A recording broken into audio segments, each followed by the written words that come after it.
La historia que les vamos a contar hoy tiene tintes detectivescos y una trama complicada. El asesino es la enfermedad cardiovascular, también llamada insuficiencia cardíaca. Las víctimas potenciales somos usted y yo. Y los detectives unos científicos de la Universidad de Minnesota. Todos sabemos que el principal asesino de los estadounidenses es la enfermedad cardiovascular, que provoca daños en el corazón y en los vasos sanguíneos. De cada 10 hombres, 5 la padecerán.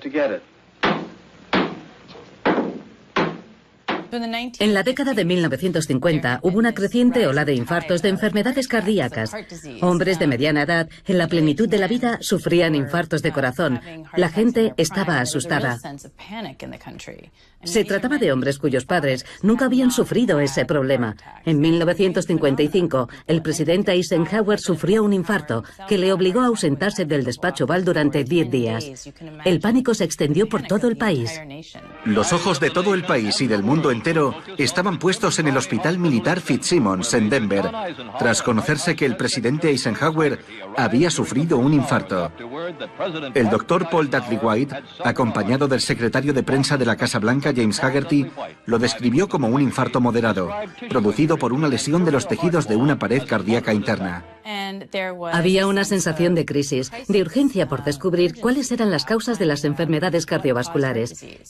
Y se barajaban algunas hipótesis, como una deficiencia de vitaminas, la polución, etc. Pero Ansel Keys, investigador y patólogo de la Universidad de Minnesota, sugirió que la culpa era de las grasas saturadas. Las grasas saturadas elevaban el colesterol total, que a su vez obstruía las arterias y provocaba infartos de corazón. A esto lo llamaban hipótesis de la dieta del corazón. Aquí tenemos las estadísticas. Muestran que este problema, aquí en Estados Unidos, es más grave que en el resto del mundo. Probablemente se deba a nuestro estilo de vida y a nuestra dieta. La cuestión es que no sabemos mucho de esta enfermedad y golpea sin avisar. Pero podemos decir...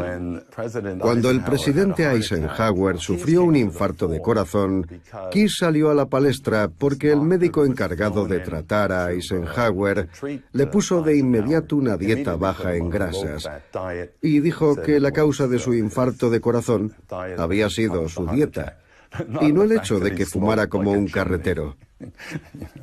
No. La hipótesis de Keys se basaba en una afección llamada xantoma, que consiste en la producción de placas de grasa debajo de la piel. Son visibles, aparecen en los párpados y tienen colesterol en su interior. Así que la idea era que también había colesterol dentro de nuestras arterias y que este provocaba su obstrucción. Por tanto, el colesterol se convirtió en el primer demonio contra el que luchar. Keys presentó esta hipótesis y los investigadores comenzaron a estudiarla. Pero simultáneamente, la comunidad científica empezó a hablar de ella como si realmente fuera cierta y solo hubiera que confirmarla. Lo que dijeron fue que solo necesitaban poner los puntos sobre las íes. En el año 1958, Ansel Keys pone en marcha un estudio de una magnitud sin precedentes en 7 países: Grecia, Yugoslavia, Italia, Países Bajos, Finlandia, Estados Unidos y Japón.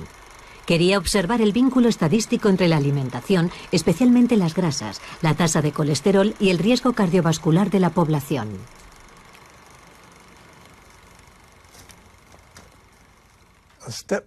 Aquí estábamos en un pueblo del centro de Serbia, donde los hombres nunca habían montado en bicicleta, así que tuvimos que utilizar unos escalones para hacer la prueba de fuerza. En esta vemos cómo preparan la dieta que habíamos escogido.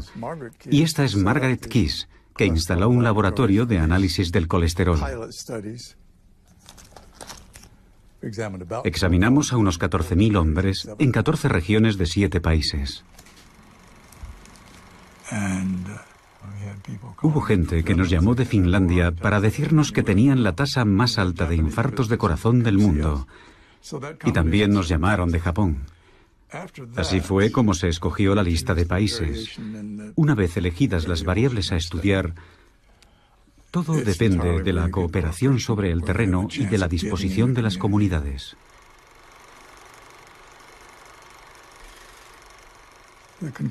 La conclusión del estudio en estos 7 países fue que existían diferencias muy importantes en la tasa de infartos de corazón en distintas culturas. Entre 5 y 10 veces más. Encontramos diferencias la primera vez que los examinamos y estuvimos más seguros de ello 5 años después y mucho más 10 años después. Había diferencias muy notables en la distribución del colesterol. La distribución de colesterol en Japón iría así y en Finlandia así. Se produce una ligera superposición. Es decir, que los colesteroles más altos de Japón apenas coinciden con los colesteroles más bajos de Finlandia. Es así de elocuente. Ansel Keys hizo una mala ciencia porque construyó los hechos que validarían su hipótesis. De manera que él publica una curva. Esto es un gráfico. Aquí están las personas que mueren y aquí tenemos el consumo de grasa de la población. Aquí está Japón, Italia, Inglaterra, Australia, Canadá y Estados Unidos. Y al observar el gráfico diremos que efectivamente cuanta más grasa se come, más infartos hay. Es sencillo. Pero hizo algo que no es correcto porque seleccionó los datos que validaban su punto de vista. De hecho, si nos fijamos, hay otros países. Aquí tenemos a Francia, que entonces tenía una tasa de infartos de nivel 1, y aquí está Finlandia, que tiene una tasa de infartos del nivel 7, y están en la misma línea de consumo de materias grasas. Así que hay algo que no cuadra en su hipótesis. ¿Cómo puede variar una tasa de infartos de 1 a 7 con el mismo consumo de materias grasas? Esto no confirma el vínculo directo entre el consumo de materia grasa y la tasa de infartos. Era necesario que fuera refutado y lo fue. Hubo 2 estadísticos que dijeron, esto no es posible. Ha seleccionado solamente los datos que encajan con su hipótesis. Esto no es buena ciencia. Así que publicaron una refutación a los trabajos de Keys. Él se lo tomó muy mal, reunió fondos y se embarcó en un nuevo estudio. En esta ocasión hizo ensayos de colesterol y publicó el estudio realizado en 7 países. Y esta vez sí encontró una correlación, un vínculo estadístico entre la tasa media de colesterol y la tasa de infartos en las diferentes poblaciones. Y de nuevo traza una línea recta entre los puntos que encajan bien con su teoría. El problema es que él hace una selección de países que se ajustan bien a su teoría. Por ejemplo, Francia. Francia fastidia a todo el mundo porque tenemos una tasa media de colesterol superior a la media, y sin embargo es el país con la menor cantidad de infartos del mundo, y él no la incluye. Por tanto, se siguen manipulando los datos. No intenta validar una hipótesis, intenta demostrar que esa hipótesis es buena manipulando la realidad. Y eso no está bien, ya que embarcará a los países occidentales en una guerra contra el colesterol, que no se fundamenta sobre una base sólida. Está dentro de la naturaleza humana ver lo que uno quiere ver y no querer ver todos los argumentos que hay en contra. Pero, por supuesto, los científicos han aprendido a luchar contra ese instinto natural, a desconfiar de sus propias ideas y a realizar pruebas rigurosas. En eso consiste el entrenamiento científico. Y si sucede de forma reiterada, es que ese no es el caso. Ansel Keys es el ejemplo más increíble de esto. Él dice, yo tengo razón, mientras usted no demuestre lo contrario. Hace 22 años, en nuestro país llevamos a cabo un programa que se marcó como objetivo descubrir cómo se desarrollaba y cuáles eran las causas de la enfermedad cardiovascular. Más de 5.000 personas fueron examinadas regularmente y ahora se está analizando a una segunda generación. En Estados Unidos hicieron algo muy inteligente. Escogieron a una comunidad llamada Framingham e hicieron un seguimiento a todos sus habitantes. Durante 30 años analizaron lo que comían y lo que hacían para encontrar vínculos entre la alimentación y los accidentes cardiovasculares con el fin de formular una hipótesis. El estudio de Framingham confirmó que el tabaco era una causa, que la hipertensión era una causa y que el sedentarismo era otra. Los investigadores quedaron muy decepcionados al constatar que no había relación entre el colesterol y las enfermedades cardiovasculares. Por cada miligramo por decilitro de colesterol sérico, en un periodo de 14 años, se produce un aumento del 11%, tanto en la tasa de mortalidad general como en la tasa de mortalidad cardiovascular. Por tanto, entre las personas en las que el colesterol había bajado en el transcurso de esos 30 años, había una tasa mayor de infartos que entre aquellas en que el colesterol se había mantenido estable o había aumentado. ¿Cómo afrontaron entonces los investigadores de Framingham estos decepcionantes resultados en lo que concierne al colesterol? El caso es que tuvieron suerte porque justo en ese momento en la biología médica se introdujo una nueva técnica que permitía separar diferentes fracciones de lipoproteínas, las que transportan el colesterol. Se identificó lo que llamamos el HDL y el LDL, que poseen densidades diferentes. Y tienen suerte porque constatan que el HDL, al que llamarán buen colesterol, se asocia a una disminución del riesgo cardiovascular. No es muy significativo, pero va bien. Y por otro lado, la otra fracción del colesterol, el LDL, es una lipoproteína, no es solo colesterol. Lo denominarían colesterol malo. Creemos que el colesterol malo forma parte de un sistema que se va depositando en las arterias, en el corazón y en el cerebro. Mientras que el colesterol bueno intenta llevarse todo eso, deshacer todo eso. Creemos que nuestro estado de salud es el resultado de esa batalla entre el colesterol bueno y el malo. El colesterol es una molécula importantísima para el cuerpo. La mayor parte la fabrica el hígado.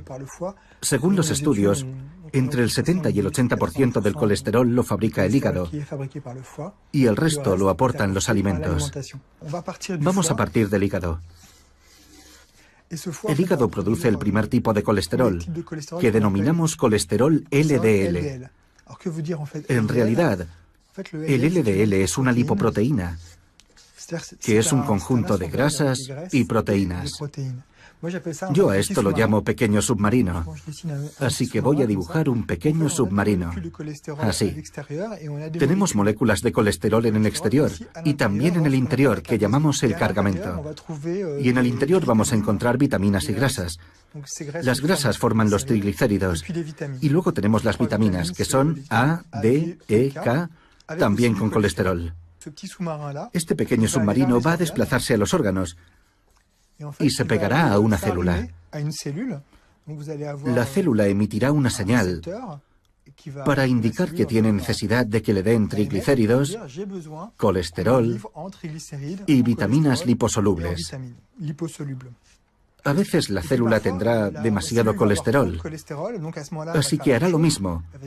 Indicará que tiene necesidad de deshacerse del exceso de colesterol y de componentes que están un poco dañados. Y entonces tendremos otro tipo de lipoproteína, que esta vez llamaremos HDL. Es el mismo tipo de submarino que se pegará a la célula y llevará al hígado, aquí voy a escribir hígado, llevará al hígado todos los componentes que la célula no necesita, porque están dañados o los tiene en exceso. Por eso atribuimos al HDL una función, entre comillas, de basurero, porque se llevará todo lo que la célula ya no necesita. Por tanto, se tiende a pensar que el HDL cumple una función limpiadora, mientras que lo que hace el LDL es ensuciar, porque proporciona cosas. Para mostrar hasta qué punto esta historia del buen colesterol y del mal colesterol es absurda, vamos a imaginar que esto es el hospital. Aquí ha ocurrido un accidente y la ambulancia que se dirige hacia el accidente vamos a decir que es mala, mientras que la que regresa al hospital diremos que es buena. Promis presenta a Tom y Jerry en Problemas con la mantequilla.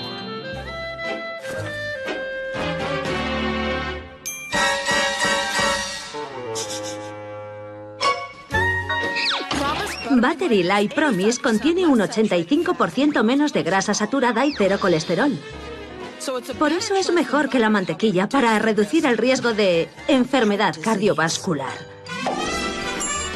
¿Sigue comiendo mantequilla? De inmediato, la cuestión del colesterol pasó a formar parte de los intereses industriales principalmente, y sobre todo al principio de la industria agroalimentaria, que empezó a seleccionar y a promocionar alimentos que estaban en concordancia con las recomendaciones de Ancel Keys, que decía que había que comer menos grasa.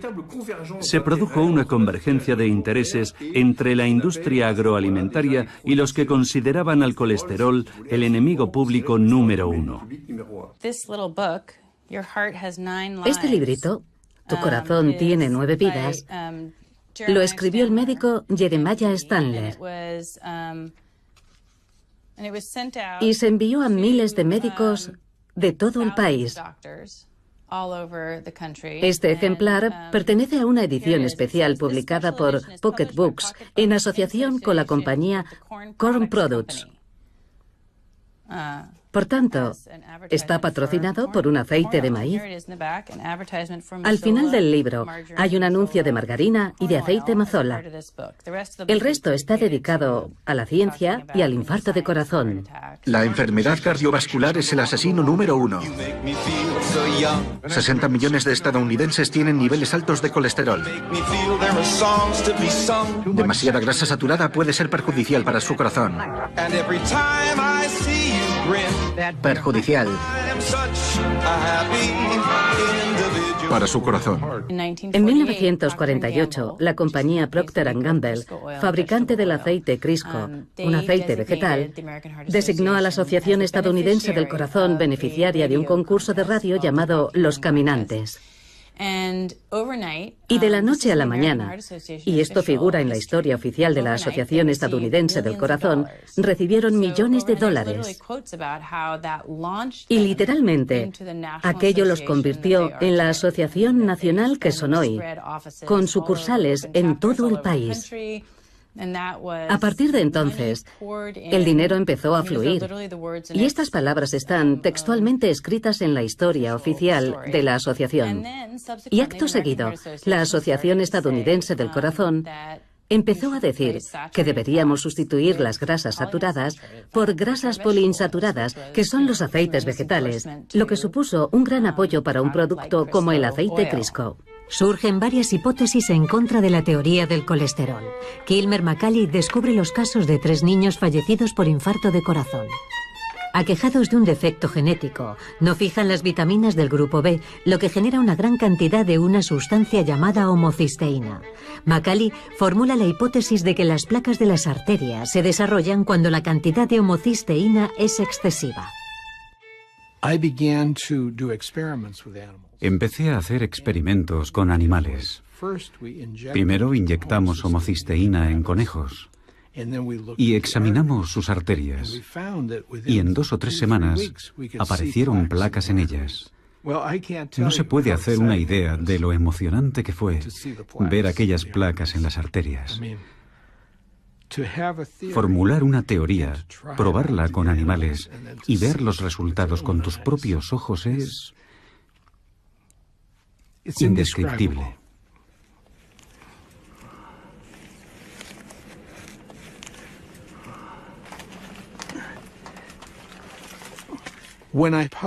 Cuando en 1969 publiqué mi primer artículo sobre estos niños y su enfermedad, para mi sorpresa, recibí más de 400 peticiones para reproducir mi artículo. Fui muy prudente. En mi artículo sostenía que los cambios provocados por la homocisteína intervenían en primer lugar y el colesterol era secundario. Y aquello no cuadraba con la teoría del colesterol.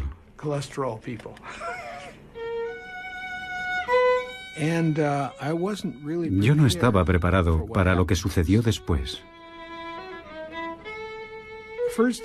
Lo primero que pasó fue que me trasladaron al sótano, con las arañas y las cucarachas, al sótano de un edificio construido en 1811. Así que allí estaba, en un incómodo laboratorio sin ventanas a la calle. Mis colegas vieron las pésimas condiciones y se marcharon. Así que me quedé allí solo, con un técnico. Y me dijeron, tienes que buscar financiación, no podemos pagarte tu salario, tienes que marcharte.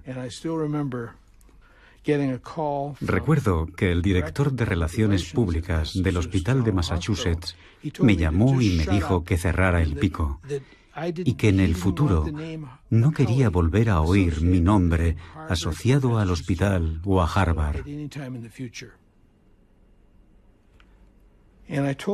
Entonces le dije a mi mujer que si algo fallaba en mi teoría, si era absurda y no tenía ninguna consistencia, nadie le habría prestado atención. Si a la gente le importaba, era porque representaba una amenaza para alguien, o había algunos factores que yo desconocía, que estaban provocando la intimidación a la que me estaban sometiendo.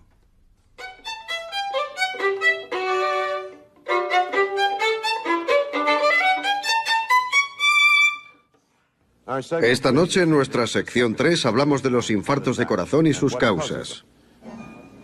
Los japoneses tienen una tasa baja de infartos de corazón. Su dieta contiene poca grasa animal o colesterol. Los estadounidenses sufren muchos más infartos de corazón y comen mucho más colesterol. Al comparar, muchos médicos consideraron que debíamos cambiar nuestros hábitos alimenticios. El doctor George Mann sostiene que la dieta no tiene nada que ver con las enfermedades cardiovasculares y apunta sus estudios con los masáis de Tanzania. Mann cree que en parte se debe a que los masáis hacen mucho ejercicio. La razón por la que no hay evidencias en lo que concierne al ejercicio es porque hemos utilizado nuestro dinero, nuestro tiempo y a nuestra gente insistiendo en la hipótesis de enfermedad, dieta, corazón. George Mann viajó a África y estudió a los guerreros masáis, que se alimentaban principalmente de la leche, la carne y la sangre de sus vacas. Era una dieta extremadamente rica en grasas saturadas y no padecían enfermedades cardíacas. Tenían un colesterol muy alto, pero no enfermedades cardíacas. Él se sentía muy decepcionado con estos descubrimientos. Pero a mí no me sorprendió en absoluto, porque yo ya había oído historias similares de otros investigadores. Un día, cuando se encontraba en los Institutos Nacionales de la Salud, donde ocupaba un prestigioso puesto como investigador, una secretaria le abordó en un pasillo y le dijo: «Dr. Mann, si continúa oponiéndose a Ansel Keys, perderá su beca de investigación». Y fue lo que sucedió poco después. Queridos espectadores, en estos momentos el pelotón se dirige hacia el puerto. ¿Dónde está el maillot amarillo? Ah, ahí está. Parece que está pagando el esfuerzo de ayer. ¿Va a abandonar? Un espectador se acerca a animarle. Quiere darle de comer. Es inútil, no tiene hambre. Ah, azúcar. Buena idea. Los investigadores han detectado que la introducción de azúcar en poblaciones indígenas desencadena la aparición de enfermedades cardíacas hasta ahora desconocidas. Kristin Kers ha descubierto documentos confidenciales internos de la industria azucarera que demuestran que dicha industria subvencionó investigaciones en los años 60 para que el colesterol figurara como único responsable de las enfermedades cardíacas. John Yadkin era un fisiólogo británico que se preocupó por la relación que había entre el consumo de azúcar y las enfermedades cardíacas. Y se convirtió en portavoz de quienes veían en el azúcar un riesgo cardiovascular. También se dedicó a captar la atención de los medios y del gran público sobre esta cuestión. En 1964, la industria azucarera comenzó a preocuparse seriamente por las pruebas que iban apareciendo y que vinculaban al azúcar con las enfermedades cardiovasculares. John Hickson, miembro de la Fundación para la Investigación del Azúcar, declaró que había una afluencia de informes de laboratorios que relacionaban el azúcar con las enfermedades cardíacas y era necesario preparar un plan de acción.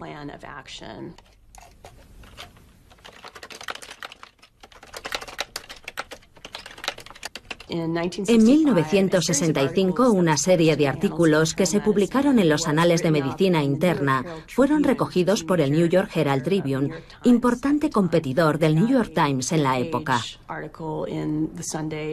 Yadkin consiguió un artículo a toda página en la edición dominical, en el que cuestionaba si se podía vincular la grasa a las enfermedades cardíacas en vez de al azúcar.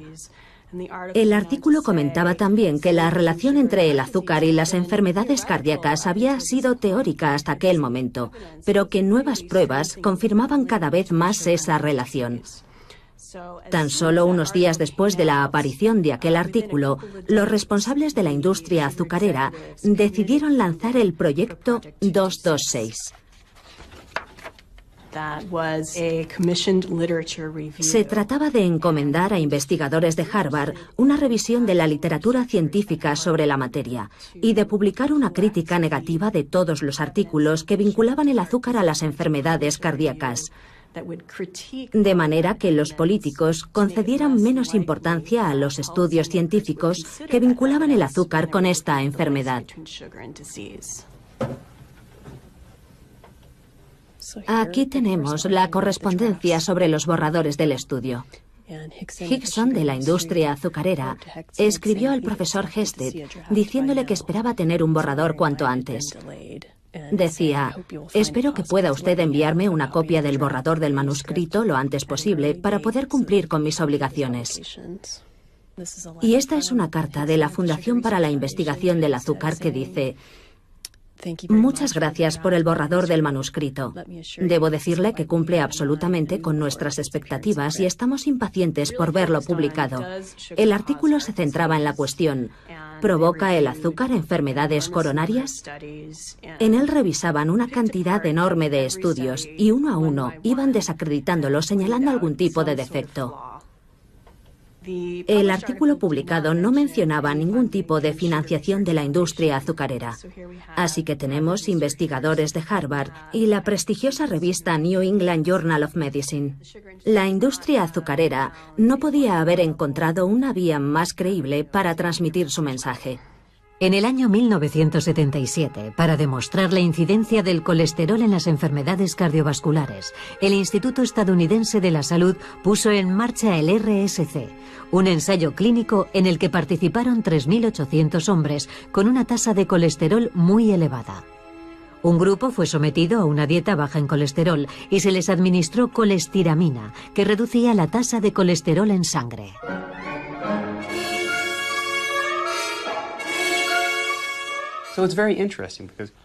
Es muy interesante. Se partía de una franja de edad formada por hombres de mediana edad.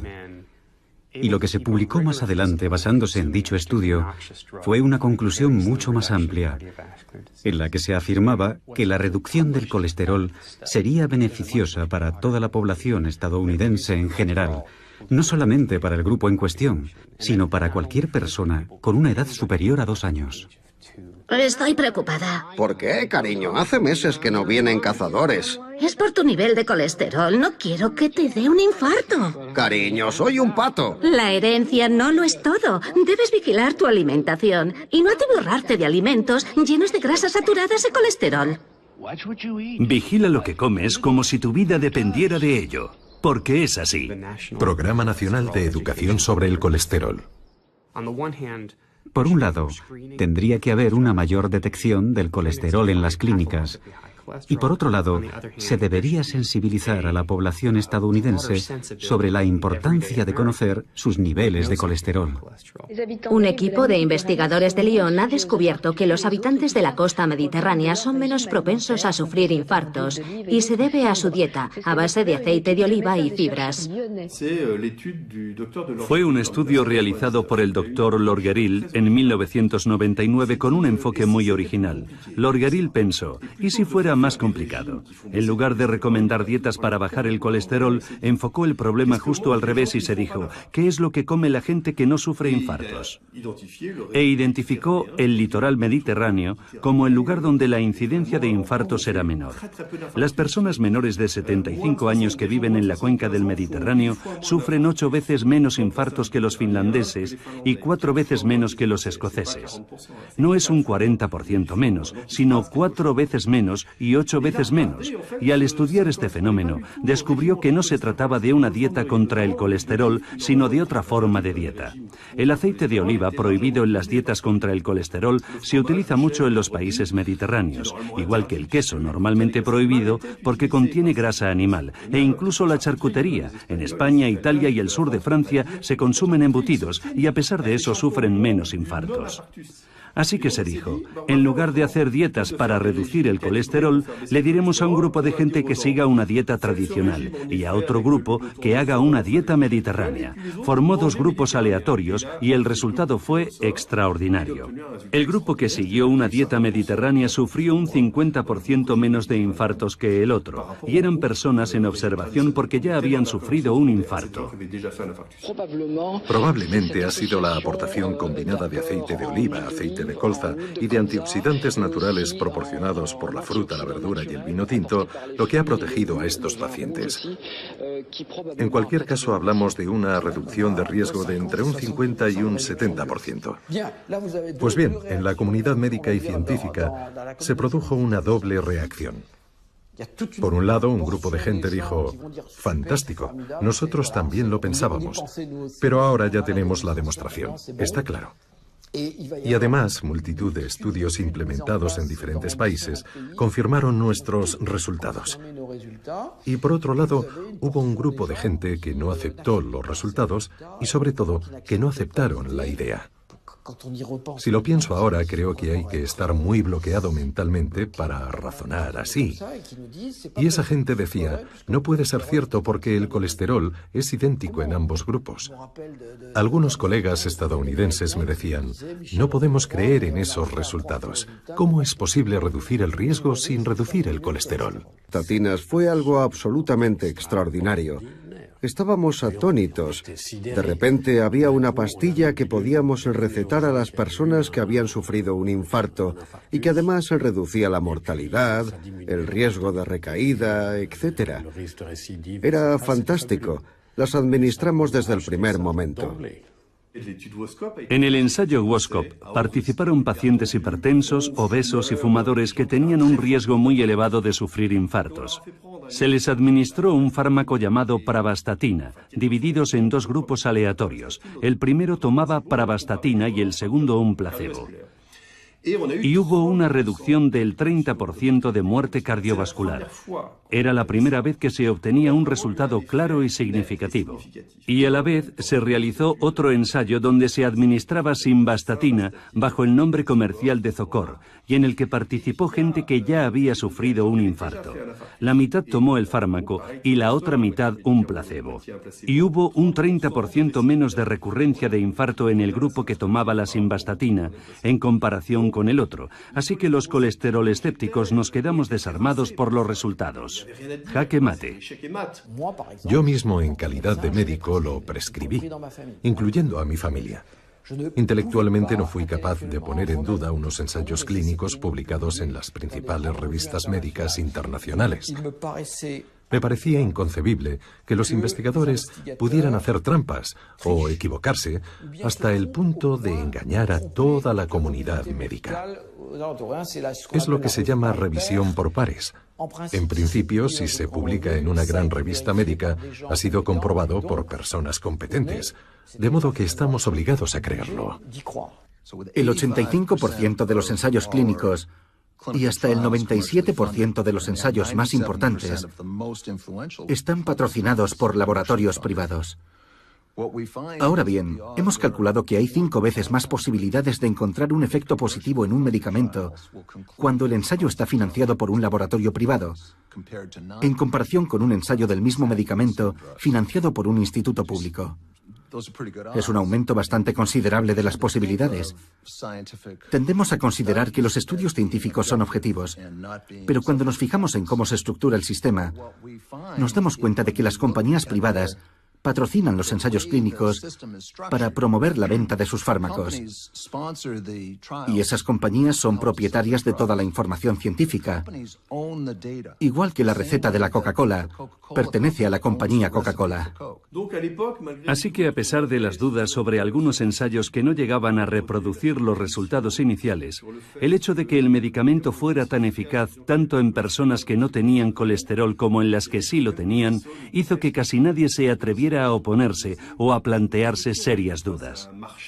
El mercado de las estatinas ascendía a miles de millones de dólares, así que cualquiera que osase plantear alguna duda sobre ellas en un congreso médico tenía pocas posibilidades de ser invitado de nuevo. Era casi suicida criticar las estatinas y además tampoco había suficientes elementos científicos porque unos años antes se habían obtenido unos fantásticos resultados y nos enfrentábamos a un problema global.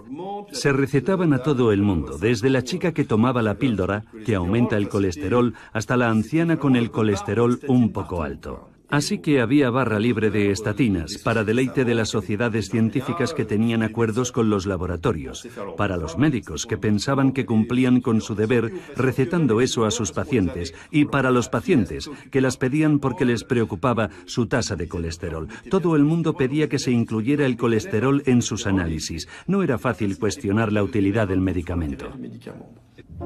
En 2004 estalla el escándalo alrededor de un fármaco antiinflamatorio llamado Vioxx, responsable de 30.000 muertes en Estados Unidos. La justicia dictaminó que el laboratorio conocía los efectos potencialmente mortales de su fármaco y lo ocultó deliberadamente. En plena década de 2000, nos dimos cuenta de que la industria farmacéutica y los investigadores que trabajan para ella nos mentían. Fue una sorpresa terrible. Sí, podían exagerar los efectos beneficiosos de los medicamentos y ocultar los tóxicos. Teníamos algunas dudas, pero entonces supimos que debíamos revisar los antiguos estudios. El segundo fenómeno que tuvo lugar es que las autoridades sanitarias impusieron nuevas regulaciones para los ensayos clínicos. Y la nueva regulación concernía a todos los estudios con estatinas publicados después del escándalo con el Vioxx, es decir, a partir de 2005, 2006 y hasta el momento actual. Entonces, nos dimos cuenta de que había problemas en los ensayos realizados antes de 2005-2006. Por un lado, fuimos conscientes de que nos podían engañar, y por otro lado, a partir de ese momento, todos los ensayos clínicos con estatinas dieron resultados negativos, es decir, no mostraban beneficios. Ni las dudas sobre los primeros estudios sobre las estatinas, ni la imposibilidad de reproducir los resultados positivos son capaces de frenar la obsesión por el colesterol. El dogma se impone. Cuanto menor sea la tasa de colesterol, mejor. Cuando me establecí como cardiólogo en 1985, la tasa normal estaba alrededor de 3 gramos por litro. Y desde entonces ha ido bajando paulatinamente. Ahora está por debajo de 2, situación que lógicamente hace que cada vez haya más personas que entran dentro de la horquilla de lo que llamamos colesterol alto. Luego se introdujo un segundo elemento, que era la necesidad de tratar a personas en grupos de alto riesgo. Ahora nos dicen que es posible que tengamos que reducir aún más el colesterol malo. Si su médico le dice que debería reducirlo, con Crestor y una dieta saludable puede bajar la tasa de colesterol malo hasta un 52%. En el año 2001, en la última revisión sobre las recomendaciones del colesterol en Estados Unidos, elaborada por un grupo de expertos, hemos sabido que 9 de los 14 expertos tenían vínculos financieros con la industria farmacéutica. Es un dato muy importante, porque en 2001 Casi se triplicó el número de estadounidenses a los que se recomendaba tomar estatinas. El número pasó de 13 a 36 millones, y la mayor parte de estos 23 millones que debían tomar estatina no padecían ninguna enfermedad cardiovascular. Se da una extraña paradoja. Me gustaría detenerme un momento a analizar los términos normal y patológico que solemos utilizar. Cuando algo es patológico, hay claramente una enfermedad. Es fácil cuando se trata de una patología como el cólera o la tuberculosis con sus lesiones características. Pero es más complicado cuando se trata de placas de grasa en el interior de los vasos sanguíneos de casi todas las personas mayores de 40 años. Algo importante que debemos saber de la arteriosclerosis, es decir, de las lesiones que se forman en las arterias, es que de hecho se trata de placas. Si dibujamos una arteria como un tubo, las placas se desarrollan de forma localizada en una arteria que es normal. En un determinado lugar aparece una estenosis, por regla general de forma asimétrica. Y en este angostamiento la sangre tiene dificultades para pasar a través de esa constricción que provoca la placa arteriosclerótica. Bien, si hacemos un corte en este sentido, así, aquí está la luz de la arteria, en este punto. La sangre consigue pasar por aquí porque hay una presión fuerte. Pero si en la arteria hay una estenosis, es porque esta placa arteriosclerótica está formada por un tejido muy duro, como si fuera madera. Algunos pacientes tienen depósitos de calcio a lo largo de la luz arterial, es decir, un proceso de calcificación en forma de espinas que pueden provocar una ruptura y causar lo que llamamos un trombo. Dicho trombo puede progresar y conducir a una obstrucción completa de la luz arterial, es decir, a un infarto. Con el tiempo, en algunas de estas placas arterioscleróticas que vemos en las personas mayores, al realizarles la autopsia, hay cristales de colesterol. Paradójicamente, aunque estos depósitos de colesterol son la consecuencia de una degradación de la placa arteriosclerótica, algunos han querido convertirlo en la causa. Un aspecto que a menudo se pasa por alto es que el colesterol no es un veneno que fluye por las arterias, es una grasa esencial para la fabricación de nuestras células. Sin él no podemos vivir. El objetivo no es reducir el colesterol como el que reduce el arsénico en la sangre, por así decirlo. Se trata de un producto, o más bien de una familia de productos que desempeñan funciones metabólicas muy valiosas, y cuando trastocamos algo para tratar de proteger el corazón, podemos alterar otras cadenas metabólicas, ya sea en el campo del cáncer, en enfermedades autoinmunes y en multitud de cosas. Y cada vez que lo hacemos existe el riesgo de reparar una cosa mientras estropeamos otra y encontrarnos con que hemos bajado la tasa de colesterol, pero hemos aumentado el riesgo de otras enfermedades. Me gustaría que alguien me explicara esto. Después de 2 millones de años de evolución del ser humano, ¿por qué habría un colesterol malo y un colesterol bueno? No quiere decir nada. Si los dos colesteroles son secretados por el hígado desde hace 2 millones de años, es que necesitamos los dos.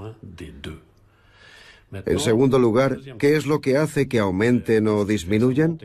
En el caso del HDL, el llamado colesterol bueno, lo que lo hace aumentar es la actividad física. Y está claro que la actividad física durante los últimos 10.000 años era muy alta en todos los hombres y tenían un HDL más bien elevado. Pero no es el HDL elevado el que nos protege, es la actividad física la que hace que enfermemos menos. En cuanto al LDL es lo mismo pero a la inversa.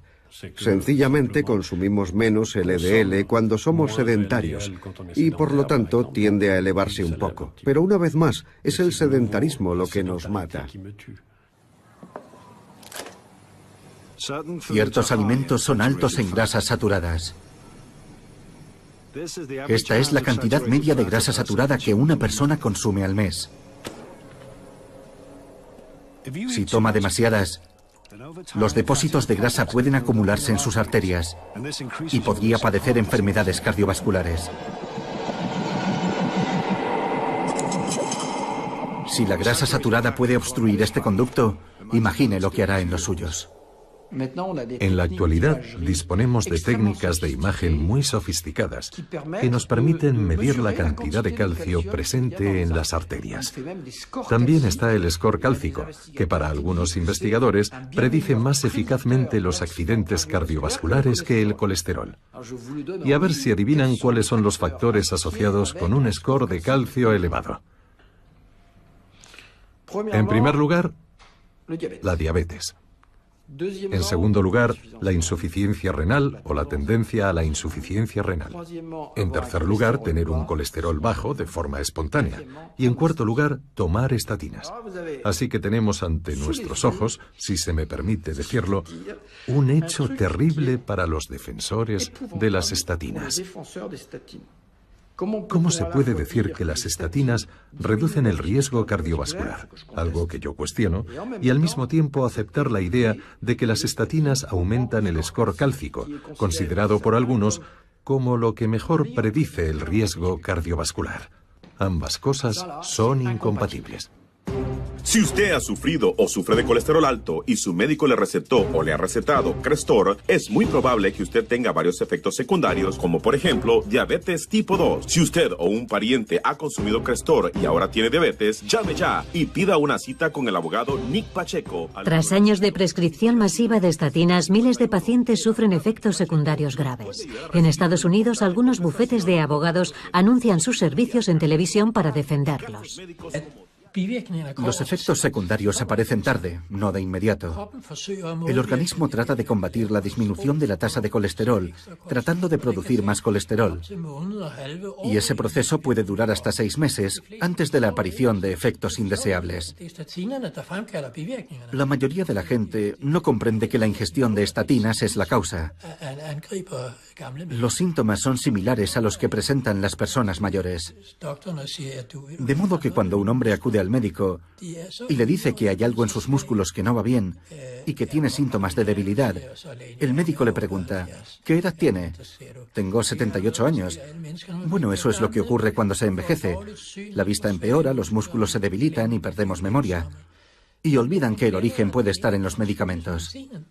Las estatinas, los medicamentos contra el colesterol, por lo general atraviesan la barrera hematoencefálica, es decir, entran en el cerebro y alteran la síntesis de colesterol en el cerebro. Es un efecto secundario adverso terrible que hasta hace poco había sido ignorado. Y solo gracias a la presión de algunos médicos y toxicólogos, las autoridades sanitarias han admitido que efectivamente las estatinas provocan problemas de memoria y trastornos del sueño. Es decir, un claro efecto neurotóxico. Y aún hoy, por desgracia, sigue estando subestimado, a pesar de que se trata de un factor tóxico muy importante. Publicamos un estudio sobre los efectos cognitivos adversos de las estatinas en 171 personas. Algunos de estos casos son muy preocupantes, como el caso de un profesor jubilado que enseñaba en varios departamentos, con un coeficiente intelectual superior a 180, al que 2 instituciones académicas detectaron la forma más progresiva de la enfermedad de Alzheimer, hasta el punto de que acudió a una reunión de los 50 años de su promoción con una pancarta colgada que decía: «Mi nombre es fulano de tal y tengo Alzheimer», para que la gente entendiera por qué repetía constantemente la misma frase y por qué no reconocía a sus amigos desde hacía décadas. Era incapaz de leer de corrido porque no recordaba nada. Entonces su esposa decidió suspenderle el tratamiento con simvastatina. Luego pasó una batería de pruebas para participar en el ensayo clínico de un medicamento experimental contra el Alzheimer. Y allí le dijeron que no padecía Alzheimer, ni siquiera demencia senil. Según cuentan, necesitó 2 años para recuperarse. Ahora ya lee el periódico. Los grandes expertos, y en particular un grupo de investigadores ingleses que realizan estudios sobre el colesterol, esos grandes expertos que nos contaron durante mucho tiempo, no, hombre, no hay efectos secundarios. Ahora uno de ellos ha admitido que sí, que probablemente había un aumento en la tasa de diabetes. Y ahora, poco a poco, se están poniendo de manifiesto nuevos efectos secundarios. ¿Por qué? 1, porque antes no se tenían en cuenta. Y 2, porque la gente lleva ya 10 o 15 años tomando el medicamento y los efectos están ahí.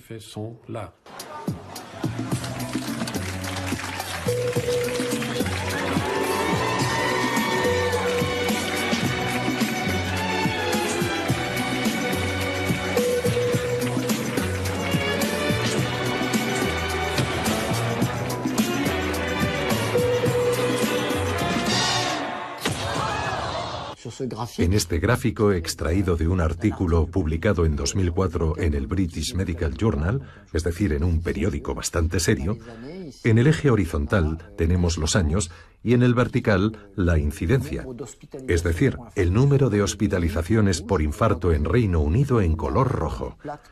Vemos que la curva es plana en lo que respecta al infarto. Por el contrario, hay literalmente una explosión en la prescripción de estatinas. Obviamente, si las estatinas fueran eficaces en la prevención del infarto, habríamos visto una disminución en las hospitalizaciones por infarto. En otras palabras, la línea roja cruzaría la prescripción correcta de las estatinas, y no es eso lo que vemos. Una buena noticia para las personas con niveles altos de colesterol que toman estatinas, pero sus niveles de colesterol malo no bajan lo suficiente. Estos nuevos fármacos son diferentes. Un estudio muestra que pueden reducir el colesterol malo en estas personas un 60% adicional. Pero no son aptos para todo el mundo. Tiene que ser inyectado cada 2 o 4 semanas. Y casi el 30% de quienes participaron en el estudio tuvieron que abandonar. Ahora se realizan estudios más amplios para determinar si reducen verdaderamente el riesgo de infarto y accidente cerebrovascular, y si son seguros. Se espera que la FDA se pronuncie sobre la solicitud de aprobación a finales de este año. Los que ahora quieren comercializar los nuevos medicamentos para reducir el colesterol son los que tienen el poder en sus manos. Son los que tienen medios financieros para imponer estos medicamentos y para prolongar esta teoría. Y también los contactos e influencias a nivel político, administrativo, etc. Y luego existe otro pequeño mundo que podríamos calificar de alternativo, que dice que no. La broma ha terminado y tenemos bastantes datos científicos para decir que no es verdad, y ese pequeño mundo es el que está ganando la batalla. En realidad es la disputa de siempre entre el punto de vista antiguo y el moderno siempre se acaba imponiendo. Solo hay que esperar a que se renueven las generaciones. Sin embargo, la batalla será muy dura.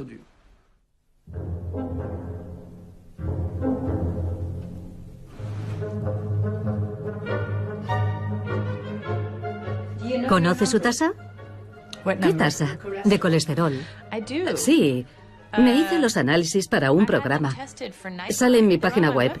No tengo ni idea. Soy miembro de una familia afectada de hipercolesterolemia. Mi tasa está entre 7 y 8. Me trae sin cuidado. No sé la que tengo ahora. Mi tasa está en 189. Me gustaría que fuera más alta. Sí, la conozco, porque mis pacientes me lo preguntan. La verdad es que no. No conozco mi tasa de colesterol. Un día de estos. Debería, pero no la conozco. No. ¿Por qué debería saberla? No creo que la tenga mal. No lo sé. Me he olvidado de ella por diversas razones. La he rechazado.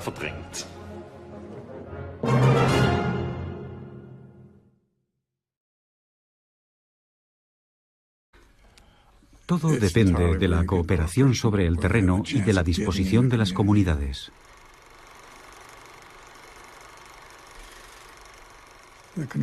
La conclusión del estudio en estos 7 países fue que existían diferencias muy importantes en la tasa de infartos de corazón en distintas culturas. Entre 5 y 10 veces más. Encontramos diferencias la primera vez que los examinamos y estuvimos más seguros de ello 5 años después y mucho más 10 años después. Había diferencias muy notables en la distribución del colesterol. La distribución de colesterol en Japón iría así y en Finlandia así. Se produce una ligera superposición. Es decir, que los colesteroles más altos de Japón apenas coinciden con los colesteroles más bajos de Finlandia. Es así de elocuente. Ansel Keys hizo una mala ciencia porque construyó los hechos que validarían su hipótesis. De manera que él publica una curva. Esto es un gráfico. Aquí están las personas que... La historia que les vamos a contar hoy tiene tintes detectivescos y una trama complicada. El asesino es la enfermedad cardiovascular, también llamada insuficiencia cardíaca. Las víctimas potenciales somos usted y yo, y los detectives unos científicos de la Universidad de Minnesota. Todos sabemos que el principal asesino de los estadounidenses es la enfermedad cardiovascular, que provoca daños en el corazón y en los vasos sanguíneos. De cada 10 hombres, 5 la padecerán. En la década de 1950 hubo una creciente ola de infartos de enfermedades cardíacas. Hombres de mediana edad, en la plenitud de la vida, sufrían infartos de corazón. La gente estaba asustada. Se trataba de hombres cuyos padres nunca habían sufrido ese problema. En 1955, el presidente Eisenhower sufrió un infarto que le obligó a ausentarse del despacho Oval durante 10 días. El pánico se extendió por todo el país. Los ojos de todo el país y del mundo entero estaban puestos en el Hospital Militar Fitzsimmons en Denver, tras conocerse que el presidente Eisenhower había sufrido un... Kiss salió a la palestra porque el médico encargado de tratar a Eisenhower le puso de inmediato una dieta baja en grasas y dijo que la causa de su infarto de corazón había sido su dieta y no el hecho de que fumara como un carretero. No. La hipótesis de Kiss se basaba en una afección llamada xantoma, que consiste en la producción de placas de grasa debajo de la piel. Son visibles, aparecen en los párpados y tienen colesterol en su interior. Así que la idea era que también había colesterol dentro de nuestras arterias y que este provocaba su obstrucción. Por tanto, el colesterol se convirtió en el primer demonio contra el que luchar. Kiss presentó esta hipótesis y los investigadores comenzaron a estudiarla. Pero simultáneamente, la comunidad científica empezó a hablar de ella como si realmente fuera cierta y solo hubiera que confirmarla. Lo que dijeron fue que solo necesitaban poner los puntos sobre las íes. Infarto. El doctor Paul Dudley White, acompañado del secretario de prensa de la Casa Blanca, James Hagerty, lo describió como un infarto moderado, producido por una lesión de los tejidos de una pared cardíaca interna. Había una sensación de crisis, de urgencia por descubrir cuáles eran las causas de las enfermedades cardiovasculares. Y se barajaban algunas hipótesis, como una deficiencia de vitaminas, la polución, etc. Pero Ansel Keys, investigador y patólogo de la Universidad de Minnesota, sugirió que la culpa era de las grasas saturadas. Las grasas saturadas elevaban el colesterol total, que a su vez obstruía las arterias y provocaba infartos de corazón. A esto lo llamaban hipótesis de la dieta del corazón. Aquí tenemos las estadísticas. Muestran que este problema, aquí en Estados Unidos, es más grave que en el resto del mundo. Probablemente se deba a nuestro estilo de vida y a nuestra dieta. La cuestión es que no sabemos mucho de esta enfermedad y golpea sin avisar. Pero podemos decir...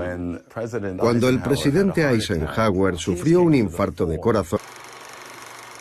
En el año 1958, Ansel Keys pone en marcha un estudio de una magnitud sin precedentes en 7 países: Grecia, Yugoslavia, Italia, Países Bajos, Finlandia, Estados Unidos y Japón. Quería observar el vínculo estadístico entre la alimentación, especialmente las grasas, la tasa de colesterol y el riesgo cardiovascular de la población.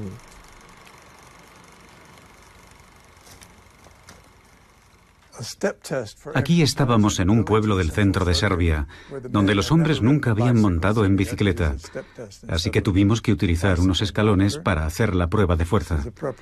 En esta vemos cómo preparan la dieta que habíamos escogido. Y esta es Margaret Keys, que instaló un laboratorio de análisis del colesterol. Examinamos a unos 14.000 hombres en 14 regiones de 7 países. Hubo gente que nos llamó de Finlandia para decirnos que tenían la tasa más alta de infartos de corazón del mundo. Y también nos llamaron de Japón. Así fue como se escogió la lista de países. Una vez elegidas las variables a estudiar,